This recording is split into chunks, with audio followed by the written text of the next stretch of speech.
So first I'm going to give you a little introduction about GEMA itself. GEMA is the world's longest established provider of gem and jewellery education. We started teaching gemmology more than 110 years ago, prompted by the need for greater gem knowledge in the UK jewellery trade. Our early founders and distinguished presidents were trailblazers in the gemmological world and were instrumental in making their knowledge accessible to the jewellery sector. While the gems and jewellery industry is an ancient trade, the equipment and techniques developed by the likes of Dr. Herbert Smith, Sir William and Sir Lawrence Bragg and Basil Anderson enabled jewellers to look inside gemstones. These early years marked the first advances in practical gemmology, and the association was born out of a need for gemmological education for the jewellery industry, an ethos that continues to define us to this day.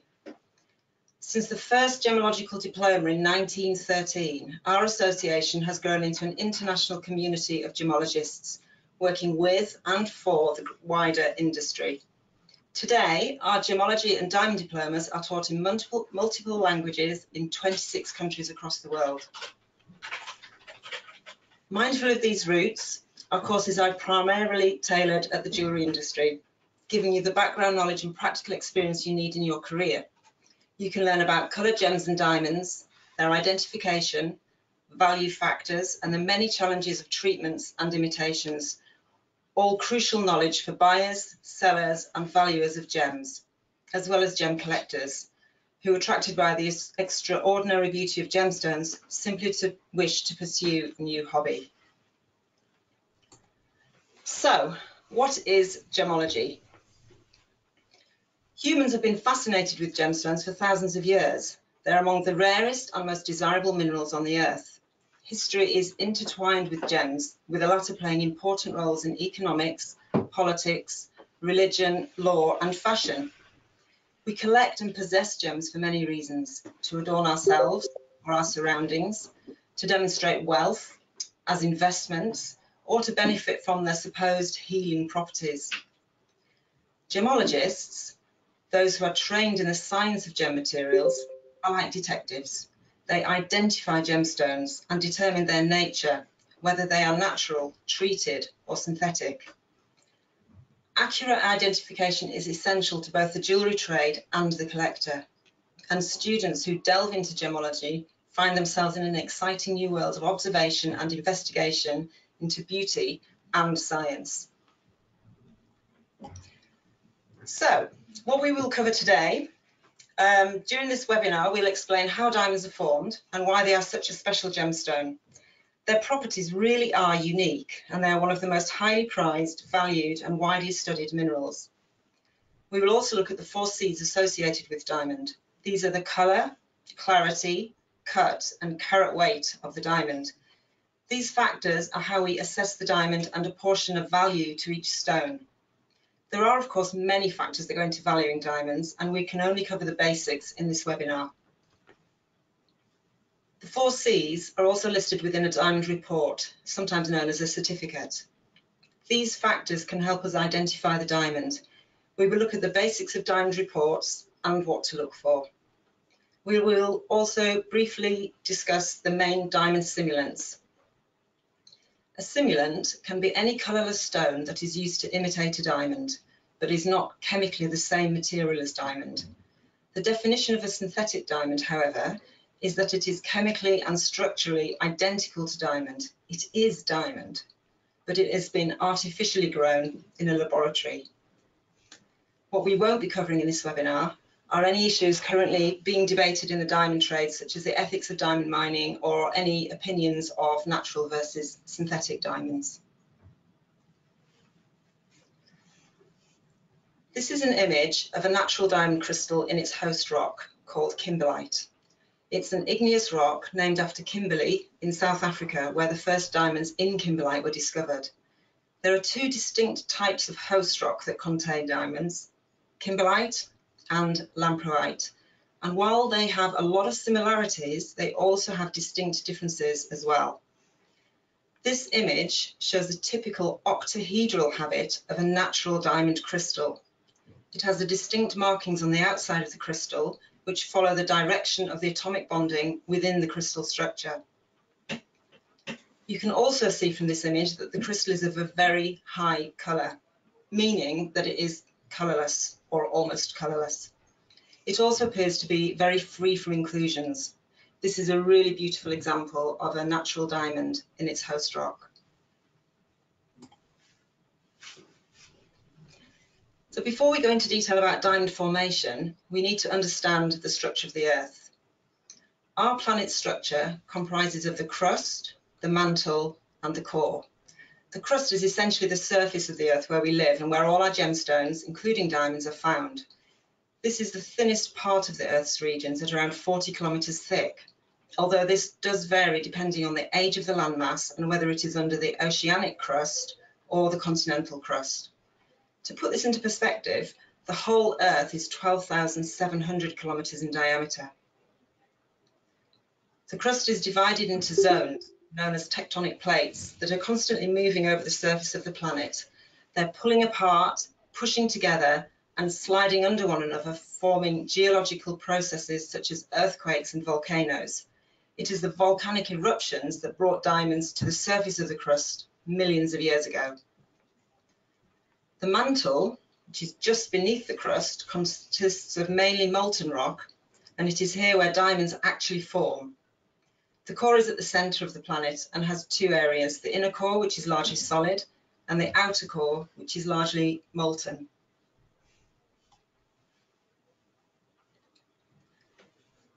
This diagram shows a more detailed look at the mantle. The place where diamonds form is known as the geological origin of diamonds. This is where they actually grow.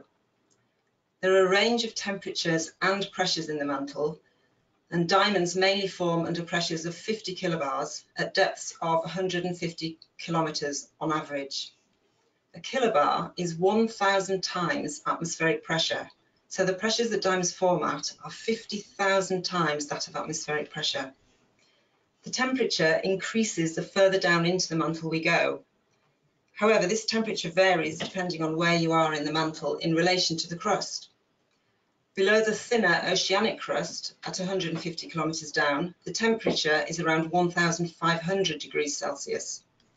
Underneath the thicker area of the continental crust, known as a craton, the temperature is slightly lower, at around 1,100 degrees centigrade. It is under these cratons, at the slightly lower temperatures, that diamonds have the right environment in which to form. So having taken into account the structure of the Earth, it is clear we now have a recipe for the creation of diamonds. One of the reasons that diamonds are so rare is that they require such specific circumstances to form. They need a temperature between 1,000 to 1,300 degrees and pressure of between 45 to 60 kilobars.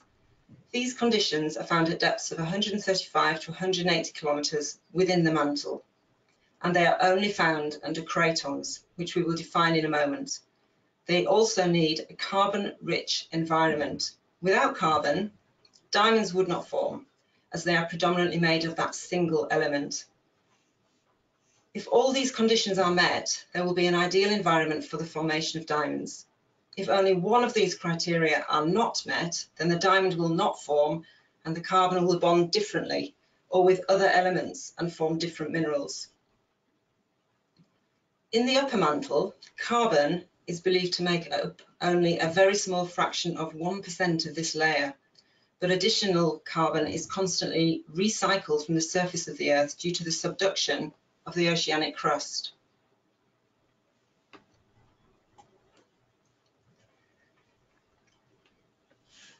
So cratons are the oldest, thickest areas of the crust. The word comes from the Greek kratos, meaning strength. These areas have been folded, heated, stretched, and crushed by the Earth's geological activities for millions of years. These cratons were formed far, far back in geological time, and we know through scientific research and analysis that the approximate age of these areas, they are now left as thick, tough, rigid land masses and are unaffected by current geological movement. If we look at this map of the continents, these cratons are further subdivided into archons, shown in green, These are greater than 2.5 billion years old. Protons are 1.6 billion years to 2.5 billion years old, and they're shown in red. Finally, tectons are the youngest areas of cratons, shown in orange, and these areas are 800 million to 1.6 billion years old. The pressure and temperature conditions that are required for the formation of diamonds are under the oldest cratons, the archons and the protons.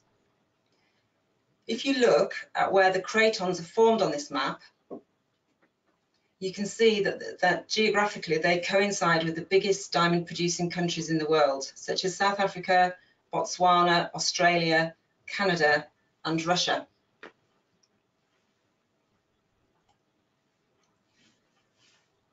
So now we know the very precise set of conditions that allow diamonds to form. We're starting to build up a picture of why they are so special. In this part of the webinar, we're going to take a look at some of the other reasons that make diamonds special and cover some history and folklore, their age, their unique hardness. Diamonds are the hardest natural material on the planet. We will also explain the unique set of properties diamonds have that makes them sparkle. We will cover how diamonds are useful to us in ways other than decoration in jewellery as well.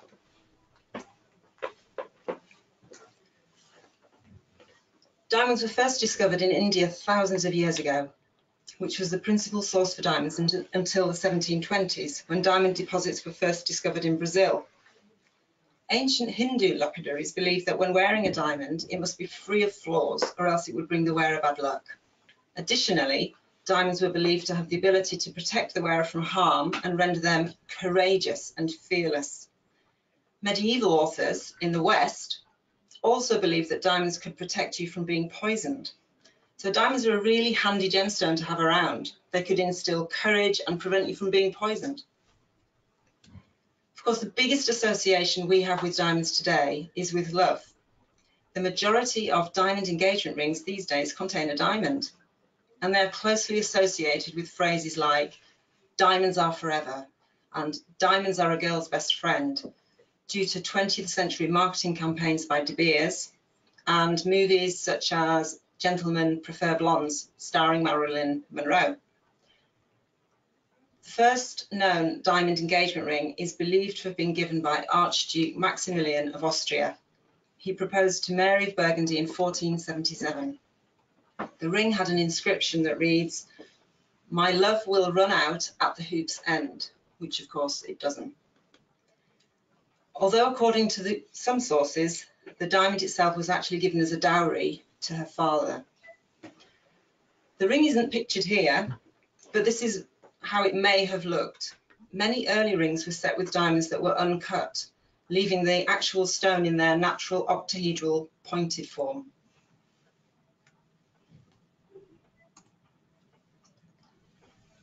There are many, many famous diamonds, but some of the most well-known are the Cullinan, also known as the Star of Africa, and the Hope diamond.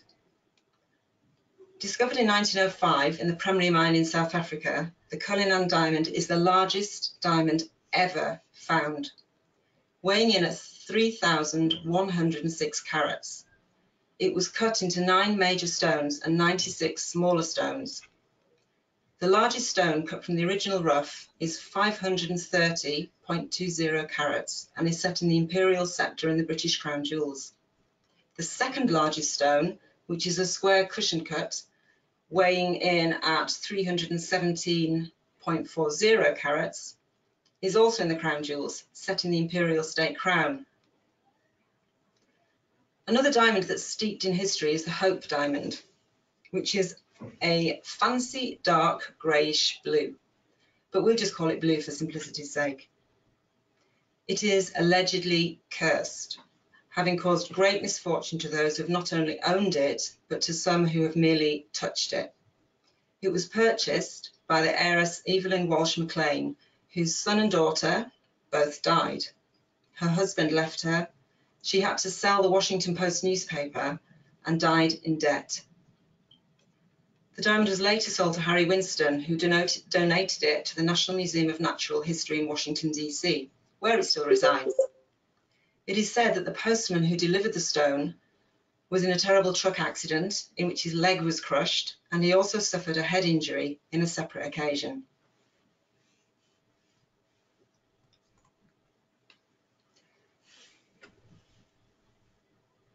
Diamonds are around 4 billion years old, which is truly ancient. To put it into context, the Earth itself is 4.5 billion years old, so diamonds have been around for most of the Earth's history. They were formed when the Earth was in a state of flux and can contain information to the history of the Earth's formation in the form of inclusions. The oldest known mineral on the Earth is zircon, which is a beautiful gemstone in its own right. However, the colourless variety of zircon has been used as a simulant of diamonds since ancient times. Some zircons from Australia have been dated at nearly 4.4 billion years old. Diamonds have been found with zircon inclusions. This can happen because, like any other growing mineral, diamond can retain impurities from its surrounding growth environment. These impurities can be single atoms of another element or complete minerals such as zircon. These inclusions are known as syngenetic when they form at the same time as the diamond that encloses them. Now we move on to the hardness of diamond. Diamond is the hardest known material on the Earth, and gemmologists measure hardness on a scale that is named after the German mineralogist Friedrich Mohs, who developed the scale in 1812. Mohs' scale ranks various well-known minerals from the Earth in a relative scale of hardness from softest to hardest. The scale increases exponentially as it goes from 1 to 10. Diamond is rated a 10 on the Mohs scale, and to put this into perspective, diamonds are 140 times harder than corundum, which includes sapphires and rubies. These are rated a 9 on the scale. The only natural material that can cut diamonds are other diamonds, and this quality has led them to being believed to be unbreakable. Please do not believe that diamonds are indestructible. They do have certain planes of weakness along which they can split when hit hard enough. This property is known as cleavage. Your jewellery should always be kept in boxes and pouches to prevent damage from gemstones and diamonds rubbing or knocking against each other for this very reason.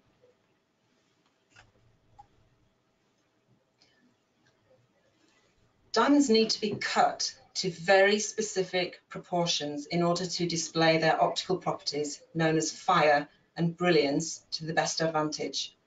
The optimum cut for diamond is the round brilliant cut, which basically means when cut well, the round brilliant cut diamond is the most sparkly of all the cuts.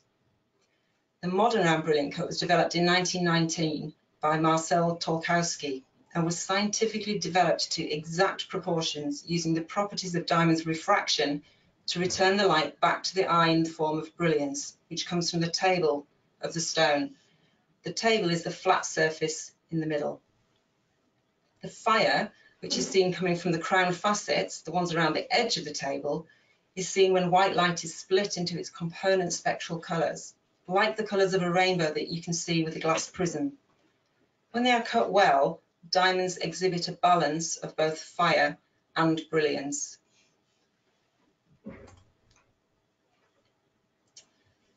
As you can see from this image, not all rough diamonds are beautifully clear and colourless and in a perfect octahedral form like the image we showed you at the beginning of the presentation. They can come in a variety of shapes, sizes, colours and surface textures. Anything that's not suitable for the jewellery trade can be used as industrial grit, used in cutting and polishing in a variety of tools used in dentistry, jewellery making, or even mining. Diamond can also be used in medicine and technology. Because diamond is chemically inert, experiments have been made using nanodiamonds as cancer treatments and eye surgery implants. Diamonds are used in lasers, X-ray equipment, and vacuum chambers for scientific experiments. Diamonds are now also replacing the use of silicon in computers, as they can get 5 times hotter and cool down quicker without sustaining any damage. Whatever it looks like, diamond is diamond, the hardest material we have, and every diamond can be used. Due to the exceptional properties and stability, the possibilities for use in science are endless. But back to the jewellery industry, where diamonds are most often seen. So now we're going to cover the 4 C's of diamonds. The carat weight. The weight of the stone is measured in carats, which is 1/5 of a gram. So 5 carats weighs 1 gram. It is believed that this weight measurement came about from the use of carob seeds in ancient times, which had a reasonably consistent weight of around 0.2 grams each, hence the word carat. In this webinar, we will not go into details about all of the fancy colours of diamond. We're just going to consider diamonds that are a shade of colourless. Diamonds are actually graded for their lack of colour under a specific daylight lamp. The reason for this is so that the same conditions can be met when colour grading all over the world where the lighting conditions might vary. Clarity grading means relative freedom from inclusions. Again, the higher clarity grades are the ones that are free of inclusions. All clarity grading is done under 10 times magnification, usually with a simple handheld loupe, but sometimes a microscope. The cut of the diamond can mean 2 things. The style of the cut is the overall shape, for example, round brilliant cut, pear-shaped modified brilliant cut, oval brilliant cut. The quality of the cut is also part of the grading process, and for this we look at the symmetry of the facets and the proportions of the diamond.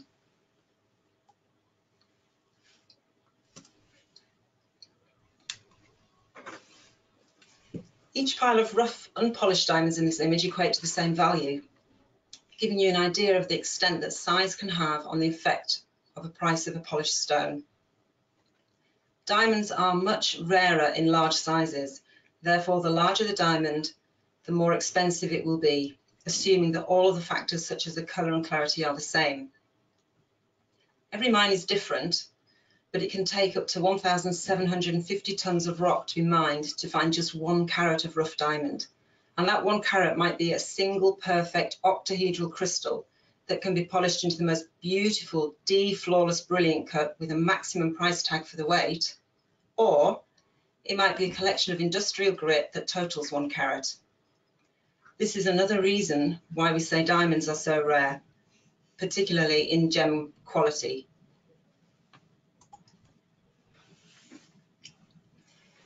Loose diamonds can easily be weighed on carat scales, and they are priced by weight. This chart demonstrates how the price moves up in steps at specific weights. This is due to the desirability of specific sizes, such as ½ carat weight and 1 carat weight. The pricing of diamonds is incredibly complicated, and the size is only one small part of the total calculation.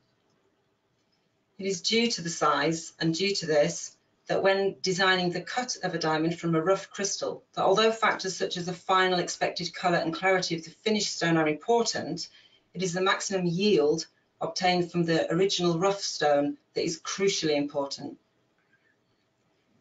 Due to strict proportions for round brilliant cuts, estimation techniques can be used to calculate the approximate carat weight of diamonds set in mounts. This is necessary to estimate the weight of diamonds set in jewellery for valuation purposes, but this can only ever be an estimate. Estimation can also be done for fancy shapes, such as hearts, oval and marquise diamonds, but these are not quite as accurate. Diamonds are usually weighed to 3 decimal places and never rounded up, unless the final number is 9. Typical well-cut 1 carat round brilliant cut diamond measures 6.4 millimetres in diameter and 4 millimetres in total depth.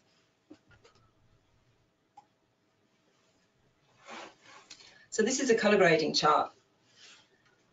Diamonds can come in any colour, however the majority of diamonds are graded for their lack of colour on a colourless to yellow scale. There are 3 different colour grading scales listed here. The Gemmological Institute of America, known as the GIA, SIBJO, which is the World Jewellery Confederation, whose headquarters are in Bern, Switzerland, and the American Gem Society. All these different grading systems are essentially the same. They all grade the colour of diamonds in the same way, to the same standard. They just use different terminology. So, for example, the GIA say that a diamond that is colourless, when viewed table up and table down, is a D colour, while Sibjo calls it exceptional white plus. The actual colour you see is the same. Most people start to perceive a change of colour at around H, but everyone's eyes are slightly different. Generally, the more colourless a stone, the more value it holds, unless we're discussing fancy colours where the opposite is true. More colour then equates a higher price. A fancy colour diamond is the terminology we use for a strong body colour of diamonds such as pink, green, yellow or blue. Colour grading fancy coloured diamonds is far too large a subject for us to cover today, so today we're just going to cover the colourless grading. Diamonds ranging in colour from near colourless to dark yellow are often referred to as the Cape series and form 98% of all mined gem quality diamonds. All the other fancy colours fall into the other 2%. In this image, you can clearly see the variety of yellowish colours that the colour grading scale refers to. This is, of course, much more difficult to see in the polished stones, which is why diamond grading needs to be done under laboratory conditions by an experienced diamond grader. The other most common tint is brown, and this is also graded on the same scale.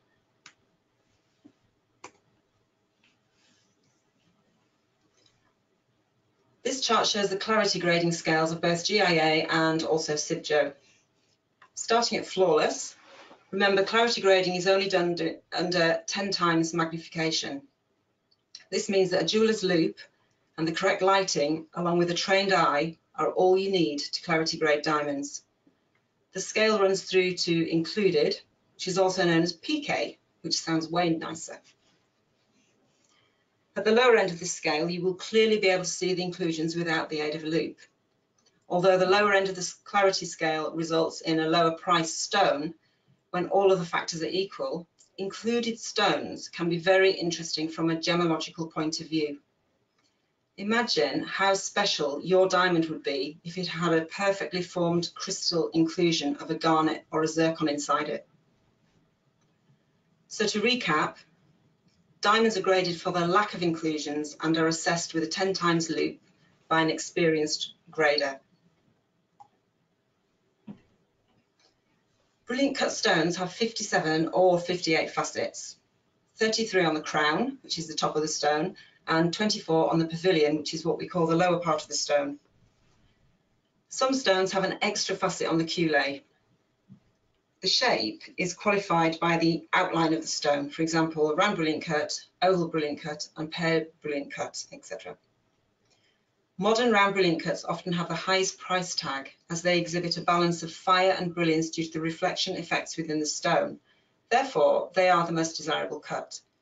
In addition to this, the sparkle from the brilliant cut can mask some of the smaller inclusions that might be in the stone. Step cuts have parallel facets to each other.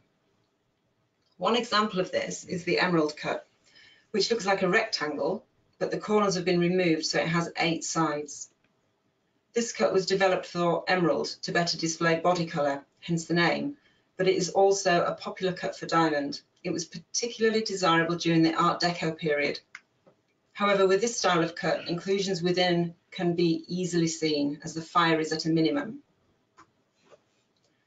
Old cuts are named purely because they were cut many years ago and have a brilliant style facet arrangement but without the correct proportions. They might not reflect the light in the scientifically perfect way, but they have a really special charm all of their own, and they look great in candlelight, which is what they originally cut for. Diamonds are also graded for the quality of the cut. This has a big impact on the way a stone can look, and cut is arguably the most important C of the 4 Cs and can affect the overall appearance of a stone the most.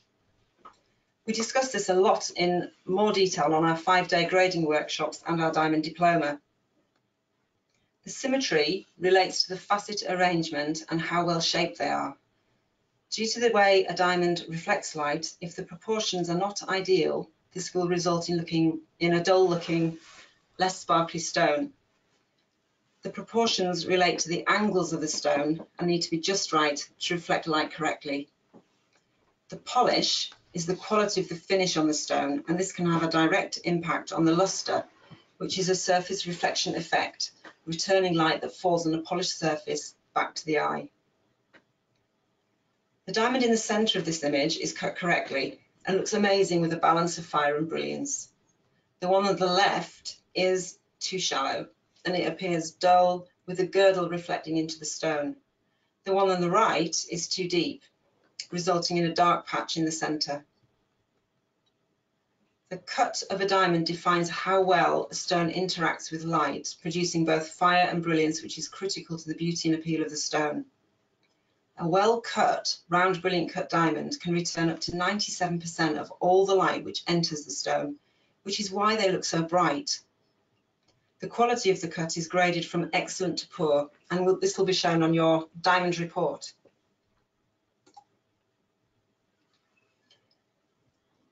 Some of the factors that affect the symmetry of a diamond are the precision of the diamond shape.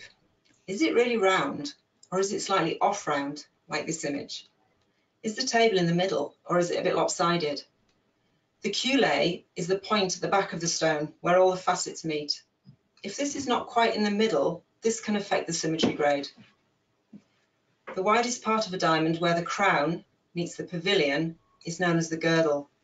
The girdle should be symmetrical, running evenly around the circumference of the diamond. If it's not, the symmetry of the stone can be marked down due to having a wavy girdle. If the facets do not meet properly in a nice, crisp point, this can also affect the symmetry of the stone. All of these factors are taken into consideration when assessing the symmetry of a diamond, and it's noted on your diamond report. These images show polishing lines. They're visible on the facets of a diamond. These occur during the polishing process, and this has been magnified many times, but the quality of the polish will affect how the diamond looks overall, and the quality of the surface is also graded and noted on the diamond report. This can also include blemishes such as abrasion and scratches. The girdle condition is also a factor that's noted on the report.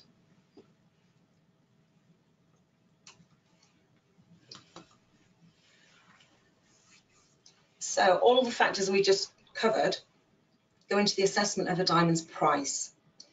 This is a very complicated procedure, and the price of a diamond is affected by supply and demand, and ultimately desirability, so the price is constantly changing.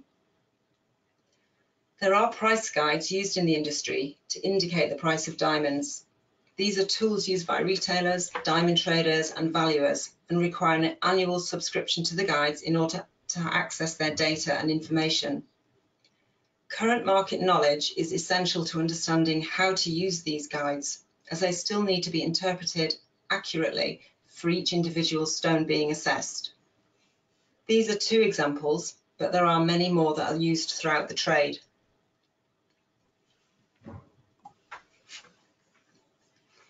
Today, the majority of diamonds, particularly if they are of rare or large sizes, are sold with laboratory reports.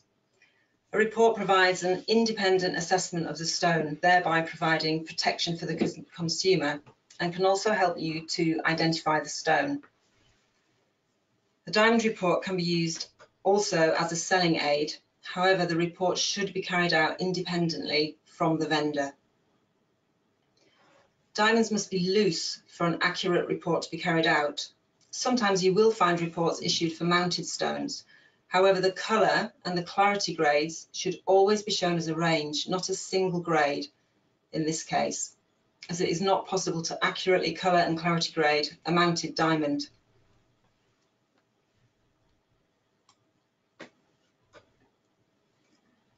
All the factors used for grading a diamond will be present on the diamond report.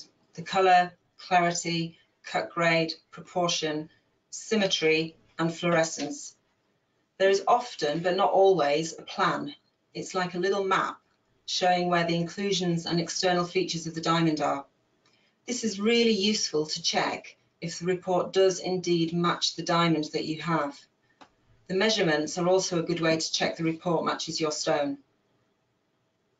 Many more modern diamonds also have the report number laser inscribed on the girdle of the diamond. You should be able to see this with a 10 times jeweler's loop.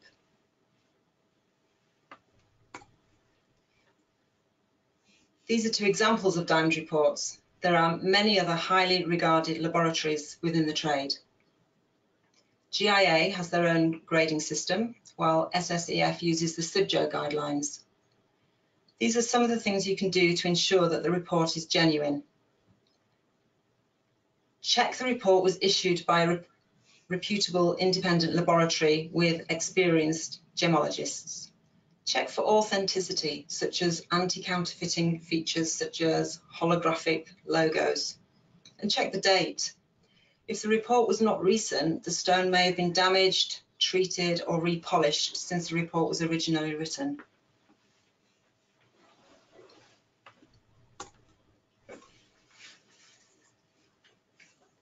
As one of the most valuable and coveted gemstones in the world, it makes sense that diamonds have been imitated ever since their discovery. A diamond simulant can be as simple as a piece of glass cut to look like a gemstone, or as complex as a cubic zirconia which has been manufactured specifically to imitate diamond.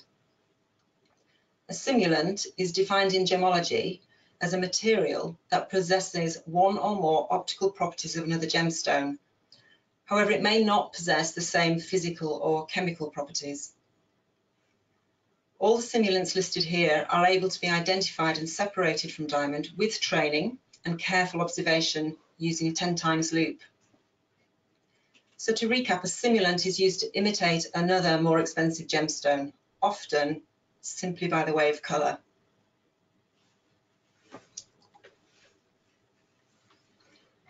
Cubic zirconia is one of the most widely available diamond simulants. It was released in the 1970s, also simply known just as CZ. It's a completely artificial material, manufactured specifically to imitate diamond. It's grown in the cubic crystal system, the same as diamond, and made from zirconium oxide. It's not quite as hard as diamond, being 8.5 on the Mohs scale, and it's more dense than diamond. This is one of the ways cubic zirconia can be separated from diamond when it's unmounted, as it will be heavier than it looks. You can measure this by using something called specific gravity. This is covered further in the diamond diploma. There are also, though, many other ways you can tell if you have a CZ, not a diamond, such as rounded facet edges instead of the super sharp lines of a diamond, and the read-through test, which is pictured in this slide. Due to the optical properties of diamond, when well proportioned and placed table down over a line or a dot, you'll not be able to see through the stone. But with a CZ, you will see the line quite clearly. With training, identification can be undertaken with just a jeweler's loop. You can also use a diamond tester to measure heat conductivity.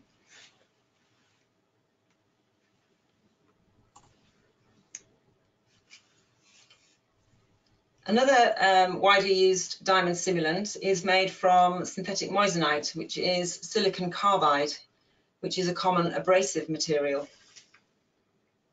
Synthetic moissanite does have a natural counterpart, unlike cubic zirconia.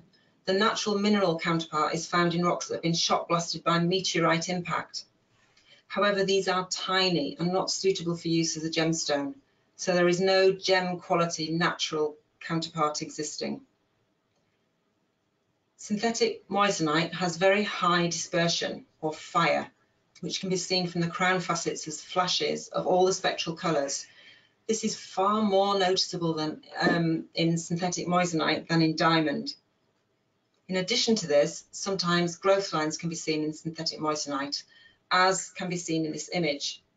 They look like really fine hairs inside the stone, running usually from the table through the stone to the culé at the back, and they are very, very distinctive.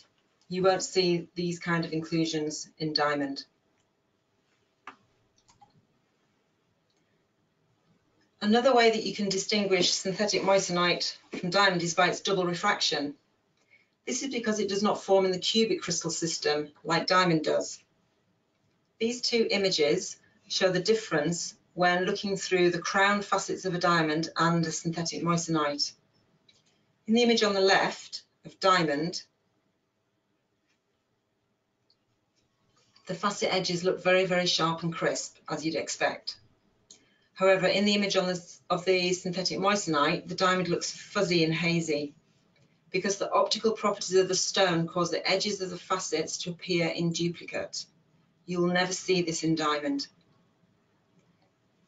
Due to synthetic moissanite's hardness, it usually has a very good cut, very sharp facet edges and little to no damage with a sub-adamantine luster.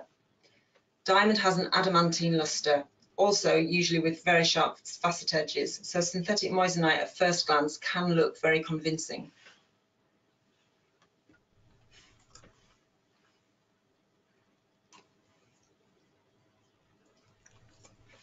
So we've covered the main modern diamond simulants, but what about synthetic diamonds? Synthetic gemstones are laboratory-grown stones that do have a natural counterpart. So to clarify, these are artificially created stones that look and act most of the time like natural diamonds. When diamonds are grown in a lab, they are still technically diamonds, but they have not formed deep in the mantle in the earth millions of years ago. There are two main methods of manufacture, HPHT and CVD. These two processes do form crystals, but they look very different from natural diamond crystals. Today, most of the diamond grit used in industry is synthetic diamond. Synthetic diamonds of 3 carats and above have been produced, and the largest stone cut so far is 10.02 carats, grown by IGI in Hong Kong in 2015. This cut stone was fashioned originally from a 32.26 carat piece of rough.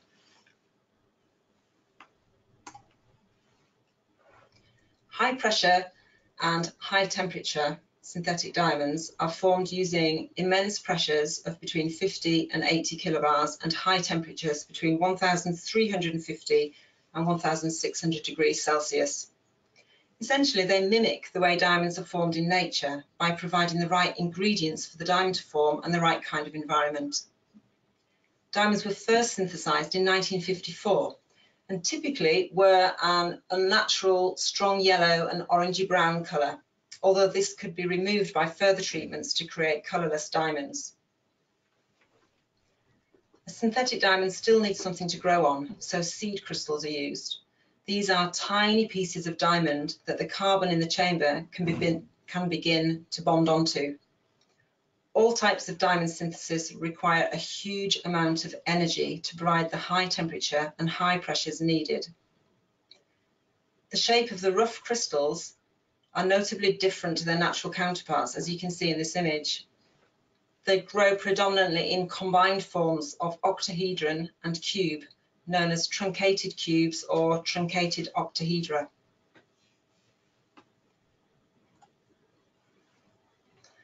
This image shows the different shapes of synthetic diamonds that have been grown using the chemical vapor deposition method of synthesis, known as CVD. This method involves the use of lower pressures and high temperatures to precipitate diamond out from gases within the chamber. The temperatures are between 700 and 1,300 degrees, and the orientation of the seed crystal gives a different crystal shape. The crystal grows layer by layer, atom by atom. These diamonds have a growth rate of 0.2 millimeters per hour. Although this is slower than the growth process with HPHT synthetic diamonds, the diamonds produced by CVD method are colourless crystals with a very high clarity. CVD synthetic diamond crystals only have one growth direction, upwards, and grow as tabular crystals, as can be seen in the image. They will take the same shape as the seed crystal or substrate that the carbon atoms are deposited onto. And some CVD diamonds can have small graphite inclusions, small clouds or pinpoints in the planes following the direction of growth. There are benefits to using this production method as they are cheaper to produce than HPHT synthetic diamonds, and the equipment is small and costs less to run. Also, many diamonds can be grown at one time in one piece of CVD apparatus. Now, the seed capacity is reported to be possible to grow 50+ diamonds simultaneously in one chamber. This apparatus can also be used to form diamond coating and polycrystalline layers on various other materials.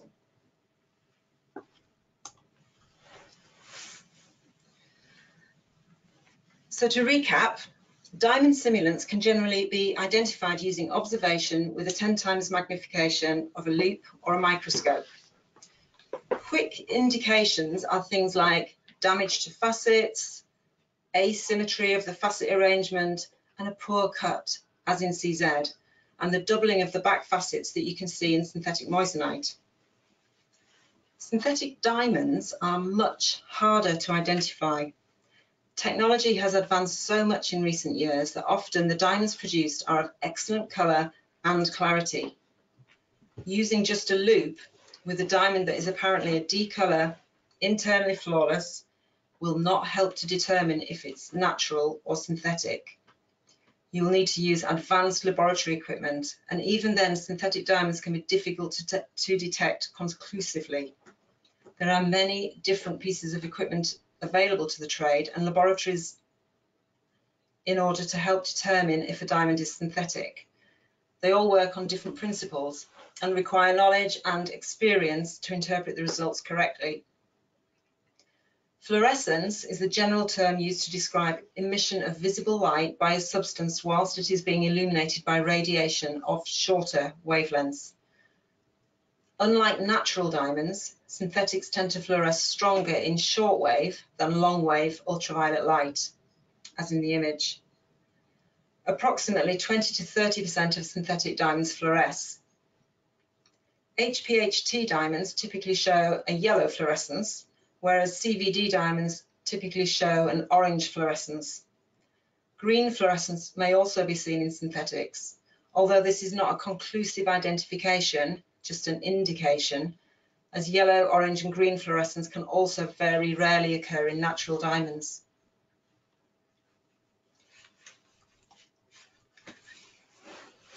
So I hope you've enjoyed listening to the webinar. The topics we've covered are only a small snippet of the full course covered in the Diamond Diploma here at Gen A.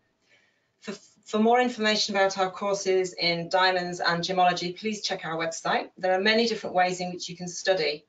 You can study online with on-site lab classes, you can study at an accredited teaching centre, or at the GMA headquarters in London, where we have both daytime and evening classes available.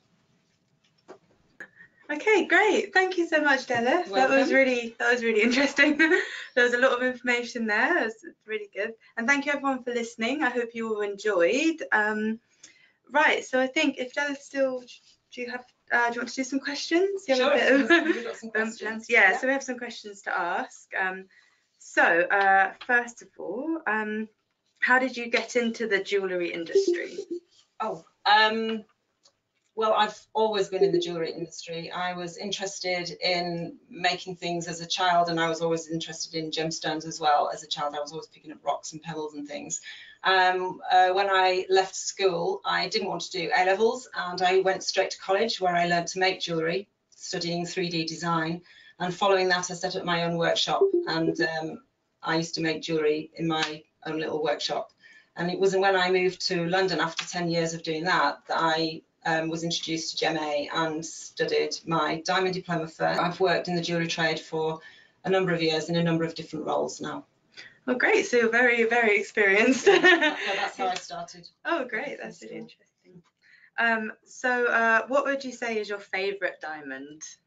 I quite like, I guess my favourite diamond has to be my own, my engagement ring. But I quite like optical effects. There is a diamond we haven't discussed here called, it's a type of diamond that actually changes colour according to either heat or temperature. It's called a chameleon diamond, and they're usually a shade of green or yellow. and I'm quite interested in the optical effects of any gemstones, diamonds, and other gemstones as well. But yeah, chameleon diamond I think would be a favourite. Wow, that sounds incredible. But they are quite amazing to see. Are they quite expensive, quite rare? They are quite rare, and yes, they can, obviously, all of the things considered, yes. Size, colour, yeah, they can be quite expensive diamonds. Oh, amazing. Yeah, interesting. This is an interesting one. So would you say you're a fan of synthetic diamonds? Synthetic diamonds are here. The science behind them is amazing. I don't have a problem with anybody selling synthetic diamonds as long as the trade discloses to the consumer that they're a synthetic diamond, not a natural diamond. I think that's perfectly fair, and most, well, all good jewellers will have full disclosure of synthetic and natural. And also it gives a choice to the consumer. They can, you know, synthetic diamonds are cheaper than natural diamonds. So yeah, I am quite a fan really, especially with the technology. Yeah. I mean, they can be used in so many different places. We'll just do one more. So what is the best instrument you would say to identify diamonds? Well, let's not talk about synthetics now. Let's just talk about identifying a diamond. The best instrument, all you need is training, your eyes, and a 10 times loop. There are also various instruments that can help you to test diamonds as well. There's thermal testers and electrical testers that you can use. They're more rather to identify diamonds, they're to identify what's not a diamond. But the best way to identify a diamond is just to know what you're looking for. So get the training and use a loop and your eyes. But yes, thank you everyone for listening, and I hope you enjoyed. Right, thank you so much, Delyth. You're welcome. Thank you.